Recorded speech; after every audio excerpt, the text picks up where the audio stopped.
Brothers and sisters, welcome to day 3 of our Lenten reflections.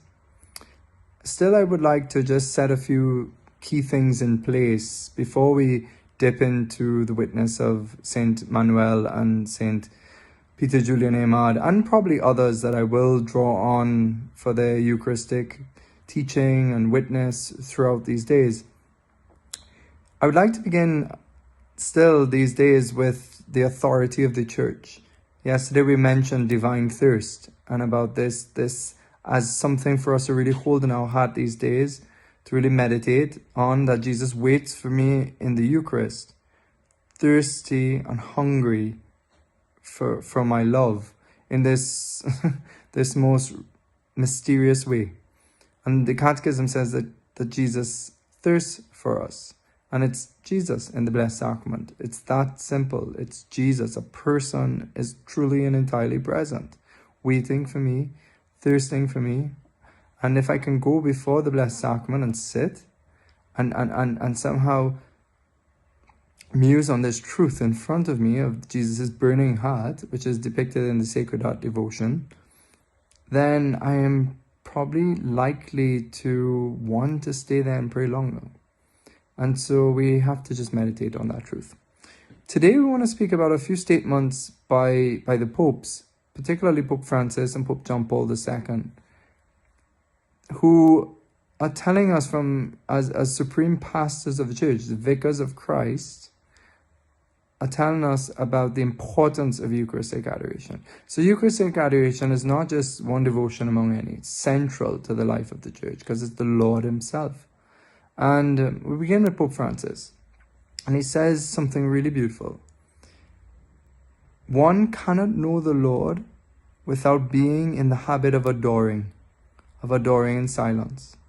I believe, if I'm not mistaken, that this prayer of adoration is the least known among us. It is the one we engage in the least. To waste time, if I may say it, to waste time before the Lord, before the mystery of Jesus Christ, to adore there in the silence of adoration. He is the Lord and I adore him. I love those words. He is the Lord and I adore him. It just sets out the right relationship between us and God. God is worthy of all our adoration and our praise. Every time we come to adoration and we sit there, it is an act of tremendous faith. First of all, that Jesus is present, but also you're saying to yourself, saying to the Lord, that nothing is more important right now than being with you, Lord. I can't see you with my eyes, but I make this faith. So Eucharistic adoration, by the very nature of it, that Jesus looks like bread, is that activity of adoring him purifies the intellect, purifies the heart, increases our faith. And so that's at the foundation of our whole life of grace. Our whole life of prayer, our salvation is based on faith. So, brothers and sisters, that this, what the Pope Francis is saying, is that sometimes we might know the Lord by name, by many things about Jesus. We may say a bunch of prayers by rote, and there's no heart. There may not be any real devotion in it, and that we may not know Jesus, we might know him intellectually, but we don't have this time to just waste time to let him manifest his presence to us in a profound way in which we're convicted about it. As one writer, spiritual writer, said, it's one thing to talk about Africa and for you to go there and experience the amazingness of it. We can know a country from afar and from what people have said, and we know that it's real. But it's one thing to go there and take it in ourselves. It's the same thing with the Lord. Whether we're praying from the tabernacle or at home, in our rooms, in wherever we are, if we don't take time to acknowledge the Lord's presence, we're not going to know him. We just know about him. Following on from this, there was a document, a plenary of the Sacred Congregation for Religious and Secular Institute, speaking about the contemplative dimension of religious life.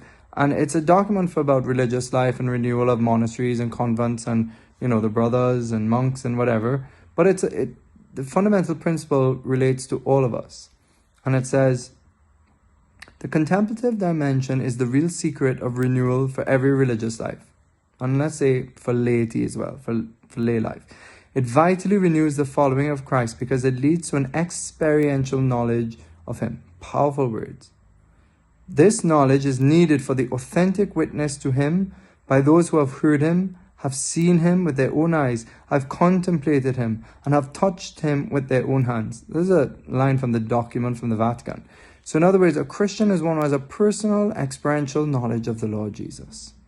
And that we speak and we have our mission from that personal encounter with the Lord Jesus. And if we don't live out of that, then we're not fully living in what the potentiality of what it means to really be Christian.